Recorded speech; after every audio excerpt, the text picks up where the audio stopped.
नमस्कार, आप देख रहे हैं पोल खोल पोस्ट और मैं हूं राजू गुप्ता। जी हाँ, पहले तो मैं अपना ये मास्क निकाल लूं क्योंकि मैं काफ़ी डिस्टेंस में, सोशल डिस्टेंस में खड़ा हुआ हूं, काफ़ी दूर में हूं, तो मैं पहले ये निकाल लूं क्योंकि जिस प्रकार से कोरोना की लहर, तीसरी लहर समझ में आ रही है, तो संकेत में देखते हुए कहीं ना कहीं प्रोटोकॉल का पालन भी करना चाहिए। और अगर हम ही प्रोटोकॉल का पालन नहीं करेंगे तो फिर दूसरे से क्या अपेक्षा करेंगे। लेकिन वास्तविकता में देखा जाए तो प्रोटोकॉल का पालन जो है स्वयं यहाँ के लोग नहीं कर रहे हैं। हाँ, मेन मुद्दे पर आते हैं। चुनाव का शंखनाद बज चुका है। शंखनाद बजने के बाद लोग सामंजस्य में थे और असमंजस थे कि पर्चा दाखिल करें कि ना करें, क्योंकि कहीं ना कहीं पे सुप्रीम कोर्ट में और हाई कोर्ट में जिस प्रकार से याचिका दायर की गई थी चुनाव लड़ने वालों के द्वारा, 2019 के प्रतिबंध को रद्द किया गया था और 2014 के प्रतिबंध को और आरक्षण को भी पारित किया गया मध्य प्रदेश सरकार द्वारा। तो कहीं ना कहीं पे ये जो चुनाव आयोग द्वारा है, चुनाव की तारीख नज़दीक कर दी गई थी, चुनाव की घोषणा कर दी गई। 3 चरण में चुनाव होने की था, जिसमें कि प्रथम चरण का जो था 6 है, फिर उसके बाद 28 है, उसके बाद फिर नेक्स्ट जो भी डेट अभी मुझे नहीं आ रहा है। फिलहाल 3 चरण में ये चुनाव होने के थे, जिसको लेकर नामांकन दाखिल करने की प्रक्रिया जो है 13 से लेकर 20 तारीख, माने 13 दिसंबर से 20 तारीख तक निर्धारित किया गया था। सुप्रीम कोर्ट का फैसला हुआ कि वो लौट कर चले जाएं हाई कोर्ट पे याचिका दायर करें। हाई कोर्ट ने सुनवाई होने की थी, लेकिन हाई कोर्ट ने सीधे सीधे जवाब दे दिया कि 3 जनवरी तक हम जो है इस पर कोई निर्णय नहीं ले सकते हैं और 6 जनवरी को जो है प्रथम चरण का चुनाव है। तो शंखनाद भरने का ये हो गया कि जो नामांकन दाखिल करने वाले थे, मेरे विजुअल पे आप देख लीजिए, जनपद में मैं खड़ा हुआ हूँ। नामांकन दाखिल करने के लगातार यहाँ पे प्रक्रिया जो है प्रारंभ हो चुकी है। नामांकन यहाँ पे दाखिल हुआ जा रहा है। पद के लिए भी यहाँ नामांकन है, पंच के लिए भी है। अलग अलग सेक्टर बनाए गए हैं, सेक्टर के माध्यम से भरा जा रहा है। जनपद का भी लोग यहाँ पर भर रहे हैं। लेकिन क्या सोचते हैं, उनका क्या विचारधारा रहती है, आइए हम समझते हैं कुछ लोगों से जो पर्चा दाखिल करने आए हुए हैं। हमारे साथ में कुछ लोग खड़े भी हैं, हमसे जानने का प्रयास करेंगे कि जो चुनाव का आरक्षण सीधे सीधे जो 2019 को फेल कर दिया गया, 2014 को पारित किया गया, क्या मानते हैं आप इसको? आरक्षण की नई प्रक्रिया होनी चाहिए रही थी और बाकी नहीं हुई तो सरकारों का है। बाकी मेरे हिसाब से तो आरक्षण होना चाहिए था। शंखनाद तो बच चुका, क्योंकि 3 जनवरी को होने का है और 6 जनवरी को चुनाव है और 13 से 20 तक पर्चा दाखिल करने का था। अब क्या कोई डिसीजन लगता है कि ऐसा निकल कर आएगा? अब नहीं लग रहा है कोई डिसीजन निकल के आएगा। सीधे चुनाव होगा। सीधे चुनाव होगा। तो क्या मानते हैं कि 2014 करना उचित था? अब नहीं उचित नहीं, मेरे हिसाब से उचित नहीं था, लेकिन जो भी हो रहा है तो ठीक है। उसी जो प्रक्रिया है उसी प्रक्रिया में आप अपनी सहभागिता निभाएगा। आए हैं या किसी को करवाने आए हैं? नहीं, हम तो करवाने आए हैं। क्या मानते हैं जो आरक्षण किया गया वो सही है? और शंखनाद तो हो चुका, शंखनाद हो चुका है, लेकिन गलत है। ये गलत है। गलत। क्या मानते हैं आप, आरक्षण सही हुआ है या गलत हुआ है? जो 2014 का बना लिया गया, 2019 को फेल कर दिया गया। आज जो हो रहा है ये संविधान से विपरीत हो रहा है। संविधान में हर 5 साल बाद चुनाव होता था। आज परिसीमन हुआ है तो सरकार जो रद्द किया उसको रद्द नहीं करना चाहिए, या रद्द किया तो फिर से नया परिसीमन कराना चाहिए। आप पर्चा दाखिल करने आए? हम पर्चा दाखिल करने आए। कौन से पद के चुनाव लड़ रहे हैं? हम जनपद सदस्य के लिए। कहाँ से? वार्ड मिलिया 7 नंबर वार्ड से। जी। लड़ रहे हैं। किस पद के लिए लड़ रहे हैं? सरपंच के पद। सरपंच के पद। जी। तो कोई दिक्कत का सामना करना पड़ रहा है? आज दिक्कत का सामना तो सर करना पड़ रहा है। क्या दिक्कत सामना करना? दिक्कत ये है कि परिसीमन 2014-15 का जो किया गया था वो सही था। जी, 2014 का सही है, जो मतलब हाँ, मध्य प्रदेश सरकार ने जो सही है। हाँ, मध्य प्रदेश का जो ये यहाँ परिसीमन किया गया था वो सत्य था। 2019 का या 2014 का? 2014 और 19 दोनों। आप कहाँ से पर्चा भर रहे हैं, किस पद के लिए भर रहे हैं? मैं नहीं भर रहा हूँ, मेरी श्रीमती जी हैं, वार्ड क्रमांक 4 बमुरी से पर्चा दाखिल कर रहा हूँ। किस पद के लिए? जनपद सदस्य के लिए।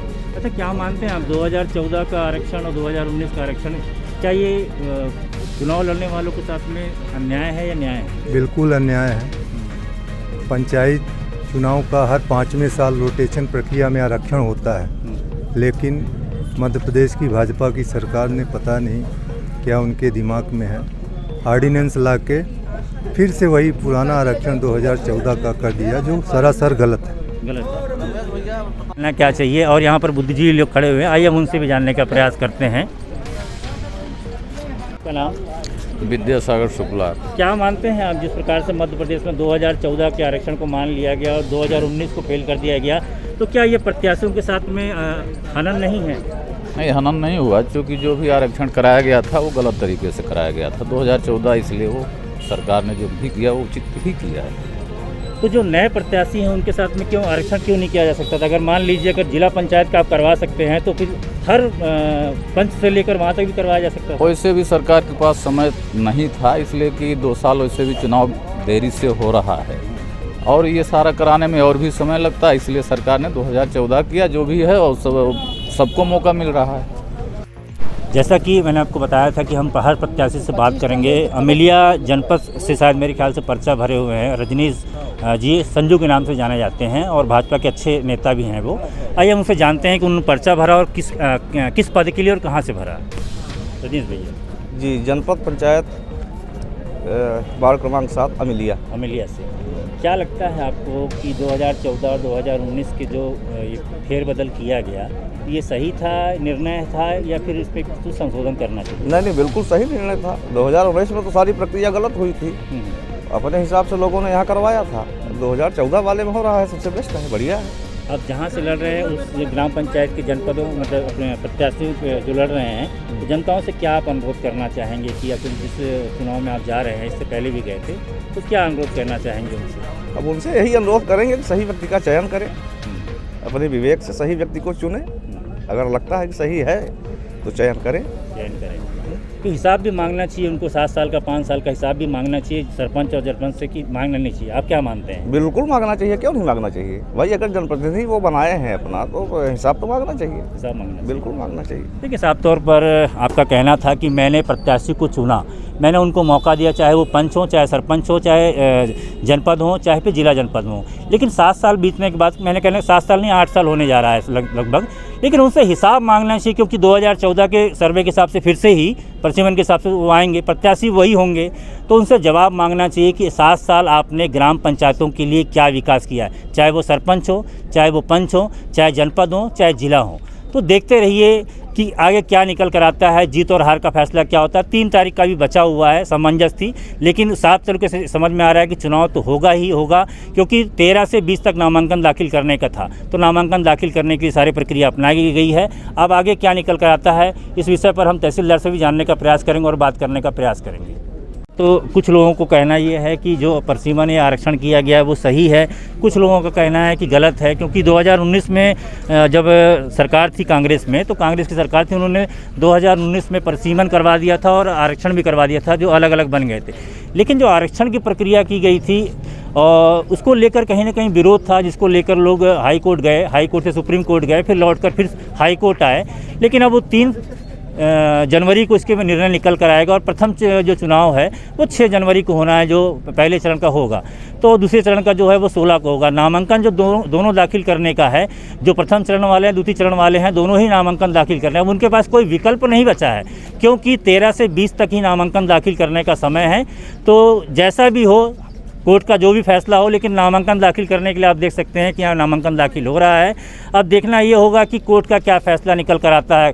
लेकिन जहाँ तक संभवतः ये लगता है कि चुनाव आयोग जिस प्रकार से पूरी तैयारी कर चुके हैं और ताल ठोक रहे हैं, तो चुनाव सुनिश्चित तौर पर होगा ही होगा। जिले से मैं राजू गुप्ता, कैमरामैन राज भौर के साथ। और हाँ, हमारे चैनल को सब्सक्राइब करें, घंटी का बटन दबाना न भूलें, जिससे नई अपडेट आपको समय समय पर मिल सके।